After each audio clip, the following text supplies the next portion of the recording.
sellers that my crystal ball broke on my garage floor, so I can't tell them where the buyer is going to come from. So therefore, we're going to do a number of different things in order to make sure that we don't miss any of those buyers that would possibly be out there wanting to look at their house. So, you know, it's a fine line today to have the technology that you need and have the warmth and personal touch. I think we all realize that some are more technological oriented and some of us aren't. And so you do want to do that, and I find that everything I learn in technology, I want to put it on the refrigerator like you were in kindergarten and say, no, I learned that. But I do it. Some of the things that I talk about as far as marketing, I'm really proud because I just got a QR code. I bought all new signs with the QR code on it, and it's on all my marketing material. And of course, I tell them it goes to my website and they can watch the video tour that we do on their house, that kind of thing.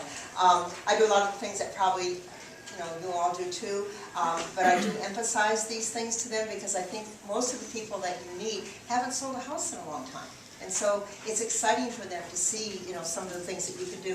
I do the video tour that most of you do. I do it with music. I do the just listed. I still think that that's important. I still do the print thing. I work really hard. I have a really detailed brochure. I think that it's really important that when an agent goes in the house with their buyer, that you've given them everything about that house so they can take that home and say, oh yeah, that room had that. So I'm really particular about how I do that. I do some advertising, print advertising still. I have a really good site on Realtor.com. I do the enhance your listings that probably most of you do, that you can have more pictures. And I tell my people I can actually write an article.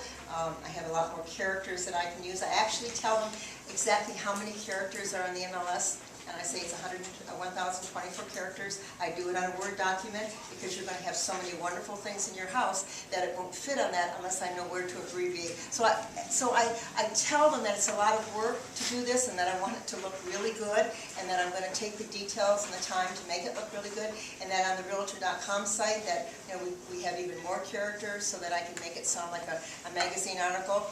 I tell them that when I go to other cities, I get the real estate section so that I can get new ideas about advertising. Like I don't use just listed, I use first offering, just to make it sound a little bit different, especially on my higher end listings. I still do, believe it or not, I do the real estate book. I still get good results from that. And everybody wants to be on the internet. I tell my people that it's important that you're on the internet, that 97% I think start now, but that it's how you're on the internet. So all of us have different things that we use, but I show them what I use and the search engines that we use to make sure that they have good positioning on there. But then some of the older people, when they sell their houses, they still like the idea that they can hold something. So I do the real estate book. I do the third page positioning. I'm really fussy with my pictures. I'm a really good photographer, and I always have blue skies. I go out a number of times to make sure that they look really good. I think that successful people do the things that people that aren't as successful don't take the time to do, and I just want them to look really good. Because that's how you're presenting it to the public, and I think that part is very important. I still use the brochure box. I get calls on that. So I do some of the old-fashioned things, and then I do some of the modern things, and I think I'll keep doing that. I feel comfortable doing that.